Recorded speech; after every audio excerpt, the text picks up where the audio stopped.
All right, we're here with Jim Brady from the Journal-Register. You just finished a panel on effective ways of news storytelling, and why do you think so many newsrooms struggle to break out of that mold of the traditional storytelling? I don't think it's a resistance to it as much as it's just this is the way they've always done it. You know, in the old days, if you're a newspaper reporter in the '90s, like I was, and you were told to go out and do a story, what do a story meant was write a story. That was the only way you could tell that story in print. If you were a photographer and you went out to take pictures, that was what was going to be in the paper. So you have this whole change in thinking now, where you get assigned a story, and there's all these different ways you could tell it: text, video, photography, via data, using social media. And I think reporters just aren't trained enough at this point to go through the thought process of like, okay, what are the different ways I could tell this story, and how might I take 3 or 4 of them and combine them into one package? So I think it's just training, and it's shifting how you think about it, because it's just not it's not a natural thing for most journalists. And what needs to happen for that training to take place? What I tell all the newsrooms is you have to artificially force it into your workflow for a while in the hopes that it eventually becomes natural. You have to say every single time you are assigned a story as a reporter, what are the different options you have to telling this story, and which ones will best fit this story? And then start thinking about how that would all come together in a package. And I think it's just because we move so fast, and a story, has always been print, has always been text in a newspaper scenario. We're just not there yet in terms of thinking. So if you force it in to the system, the hope is at some point it just becomes natural. And I think it'll become easier over time, because more students will be coming out of school with that mindset. But we're 10 years away from that, probably.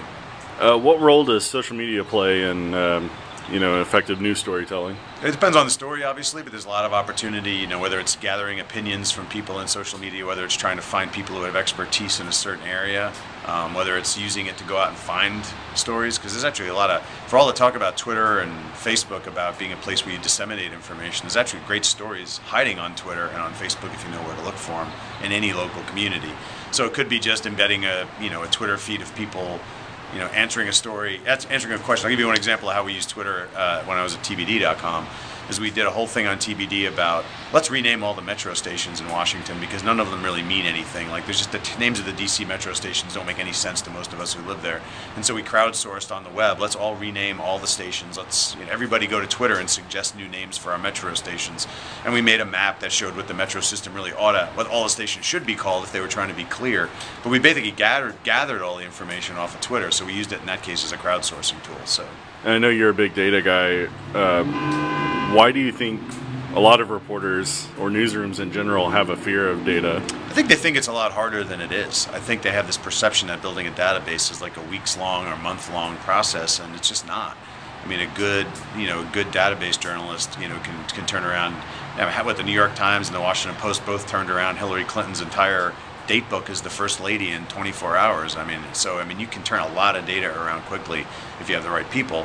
And as I used in that example in the panel, the guy from the Bristol paper in Virginia who went out and learned how to build a database because he didn't have anybody in his office who could build databases, he went out and learned how to do it and built his own database for a Pulitzer Prize winning story. So I think it's just getting over people have to be appropriately educated on how long it really takes to do these things.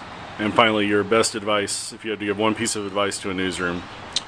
Stop being worried about failing. You're going to try some things and they're not all going to work, but my belief is there's no bigger risk than not changing at all.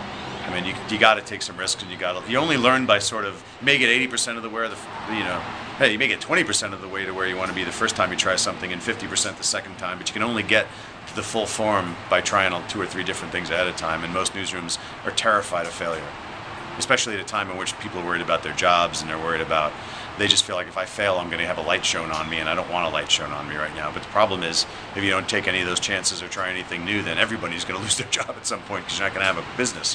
So I think, but you have to find, hopefully that's at the top of your newsroom, that kind of willingness to take risks. It's not at the top of all of them.